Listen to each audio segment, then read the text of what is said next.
ایک حدیث میں تو حضور نے یہ فرمایا ہے اللہ تعالیٰ 3 اشخاص کی وہ کتنی ہی فریاد کرے ان کی فریاد سنتا ہی نہیں۔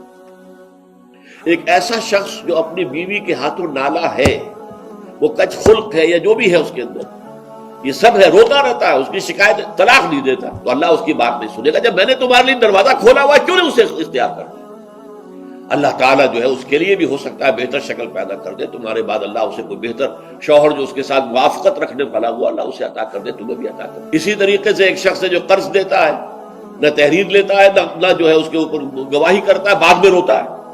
جب اللہ نے حکم دیا ہوا بھائی قرض دو تو اس کے اوپر جو ہے تم گواہی کر لو، تحریر کرو۔ اللہ کا حکم اس وقت نہیں کرے، اس وقت تو محبت آڑے آ جاتی ہے۔ یہ تو بڑی بے مربوطی کی بات ہے کہ میرا بھائی مجھ سے قرض مانگ رہا ہے، دوست قرض مانگ رہا ہے، میں کہوں کہ لکھ کے دو اور اس کے اوپر 2 آدمیوں کے دستخط بھی کرواؤ، لیکن نہیں، اللہ کا حکم۔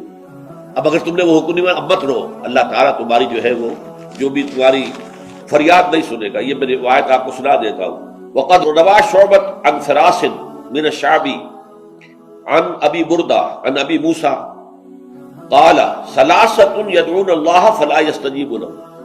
3 قسم کے لوگ وہ ہیں جو اللہ کو سے دعائیں کرتے ہیں، اللہ ان کی دعا قبول نہیں کرتا۔ رجل كانت له امرأة سيئة الخلق فلم يطلقها، ایک آدمی وہ ہے جس کی بیوی جو ہے وہ بہت ہی کج خلق ہے لیکن اسے طلاق نہیں دیتا۔ ورجل آتى ماله سفيا وقد قال الله تعالى لا تؤتوا السفهاء اموالكم، اور ایک ایسا انسان جو کہ کسی نادان ناسمجھ کے حوالے اپنا مال کر دیتا ہے، جبکہ اللہ تعالیٰ کا حکم ہے کہ ناسمجھ لوگوں کے حوالے اپنے مال نہ کرو۔